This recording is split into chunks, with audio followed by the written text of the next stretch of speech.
Hey everyone, Arsalan here. क्या हो अगर आपकी बंदी एक सीआई एजेंट निकले तो आपका क्या बनेगा। आज हम एक ऐसी ही मूवी जिसका नाम गोस्ट है की स्टोरी एक्सप्लेन करेंगे। तो चलिए शुरू करते हैं। मूवी के स्टार्ट में हम एक लड़की को देखते हैं जो कि कार ड्राइव करके जा रही होती है और बहुत ज्यादा परेशान होती है। इस लड़की का नाम सैडी होता है।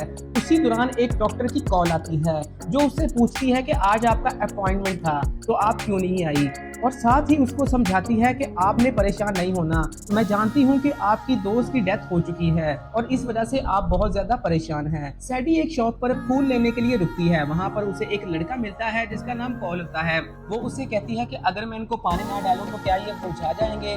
तो वो कहता है कि जी हाँ, इनको रोजाना पानी की जरूरत होती है और पानी के बगैर ये मुरझा जाएंगे। उनकी आपस में अभी बहस चल ही रही होती है कि उस शॉप की ऑनर आ जाती है। वो उसे कहती है कि ये फूल आप ले जाओ।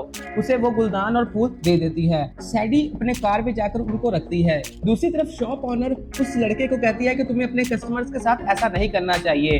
तो वो लड़का कॉल उसके पास जाता है और उससे सॉरी करता है और साथ ही उससे डेट के लिए इनवाइट करता है। लड़की मान जाती है। वो लड़की के साथ सारी रात बिता देता है जिसमें वो अपने दुख सुख का इजहार करते हैं।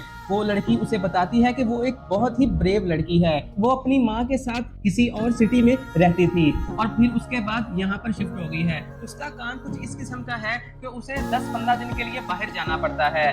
तो पॉल उसे अपने बारे में बताता है कि मुझे बुक रीडिंग करना बहुत पसंद है। फ्लावर के साथ साथ मैं एग्रीकल्चर में भी काफी काम करना पसंद करता हूँ। उसके बाद वो सीढ़ियाँ चढ़ने की एक शर्त लगाते हैं और फिर लाइब्रेरी जाती हैं। लाइब्रेरी जाने के बाद हमें पता चलता है कि वो दोनों आपस में बहुत ज्यादा क्लोज हो जाते हैं। पॉल उसके प्यार में पागल हो जाता है और लड़की चली जाती है। पॉल सैडी को फोन करता रहता है पर सैडी उसकी किसी बात का जवाब नहीं देती। वो काफी दिनों तक परेशान रहता है और अपने पेरेंट्स को भी सैडी के बारे में बता देता है। उसके घर वाले भी उसे कहते हैं कि तुम बार बार उसे मैसेज मत करो, वो खुद ही तुमसे बात कर लेगी। फिर उसको याद आता है कि उसका इनहेलर सैडी के पास रह गया था और उसके अंदर एक ट्रैकर है। तो वो अपने मोबाइल से उसको ट्रैक करता है। वो उसकी लोकेशन का पता चल जाता है, दूसरे शहर के अंदर होती है और टिकट लेकर एरोप्लेन से वहां पर पहुंचता है। जैसे ही वहां पर पहुंचता है तो कुछ लोग उसको पकड़ लेते हैं और उसके मुंह पर मास्क लगाकर किसी जगह पर ले जाते हैं। वहां पर एक आदमी उसे टैक्समैन कहकर बुलाता है और उन्हें कहता है कि तुम लोगों ने मेरे दोस्तों को भी मार दिया है, चलो अब मुझे वो कोड बता दो और तुम्हारे सर पर तो बहुत बड़ा इनाम भी रखा हुआ है। वो कहता है कि मैं टैक्समैन नहीं हूँ और तुम किसी और आदमी को मुझे समझ रहे हो। वो जो आदमी होता है वो कोल के ऊपर एक बहुत बड़े कॉकरोच को छोड़ने वाला होता है जिससे इन्फेक्शन होता है और इंसान मर जाता है। सैडी आकर वहाँ पर फाइट करती है और कोल को बचाकर उन आदमियों से वहाँ से भागते हैं। कोल पूछता है कि तुमने मुझे झूठ क्यों बोला। वहाँ पर सैडी उसे बताती है कि वो एक सीआईए एजेंट है और उनके लिए काफी देर से काम करती है, इसीलिए उसे मुख्तलिफ जगह पर जाना पड़ता है। तो कोल उससे कहता है कि तुमने मुझे झूठ बोला। इसी दौरान वो फाइट करते वहाँ से निकलते हैं और एक बस के अंदर बैठ जाते हैं और जो लोग उनके पीछे लगे होते हैं वो उन पर हमला कर देते हैं। वहाँ पर सैडी बड़ी मुश्किल से बस को चलाते हुए वहाँ से निकल जाते हैं। कोल फिर से सैडी से पूछता है कि तुमने मेरा एतमाद तोड़ दिया, तुमने मुझे धोखा दिया है और तुमने मेरे साथ अच्छा नहीं किया। वहाँ पर सैडी उसे बताती है कि मैं ही टैक्समैन हूँ, वो लोग तुम्हें मुझे समझकर पकड़ लाए थे। वो कार में बातें करते हुए एक आदमी के पास पहुँचते हैं जिससे उन्होंने कुछ मालूमात लेनी होती है। वो आदमी उन्हें बताता है कि एक हैशटैग नामी बायोकेमिकल है जिसके जरिए वो इंसानों को नुकसान पहुंचाना चाहते हैं और इस दुनिया पर कब्जा करने आते हैं। तो वो एक लिविक नामी इंसान को चाहिए जो कि उसको गलत इस्तेमाल करना चाहता है। वो पहले फ्रांस की खुफिया एजेंसी के तौर पर काम करता था और अब उसने उस काम को छोड़ दिया है और वो उस केमिकल को ढूंढ रहा है। अभी वो हथियार की खरीदो फरोख्त का काम करता है। तो सैडी और कॉल उसके पास जाने का इरादा करते हैं कि उसी दौरान उस आदमी पर कोई हमला कर देता है और उसको मार देता है। इसी तरह एक और आदमी आता है, फिर वो नया आदमी मार देता है और इसी तरह फिर एक और आदमी आता है जो दूसरे आदमी को मार देता है।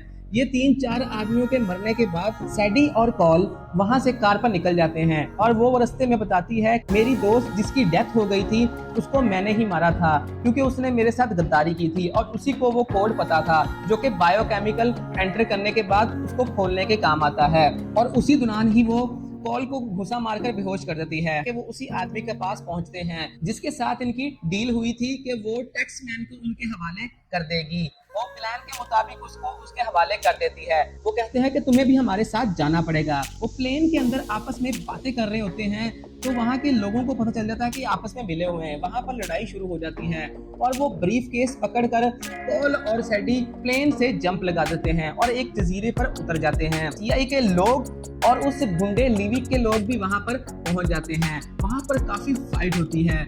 अब सैडी के पास एक ही रास्ता था कि या तो वो ब्रीफ केस को बचा ले या फिर वो कॉल को बचा ले। तो वो कॉल को चुनती है क्योंकि प्लेन के अंदर पॉल ने सैडी की जान को बचाया था। उसी दौरान सीआईए के लोग उसको पकड़कर ले जाते हैं। सीआईए के लोग उन्हें कहते हैं कि तुमने उसे बैग ले जाने क्यों दिया।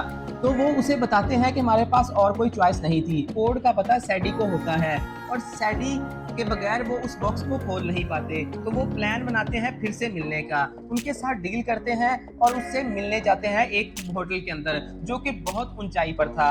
वहां पर कॉल उसे बताता है कि मुझे पासवर्ड का पता है, पर हकीकत में उसे पासवर्ड का पता नहीं होता।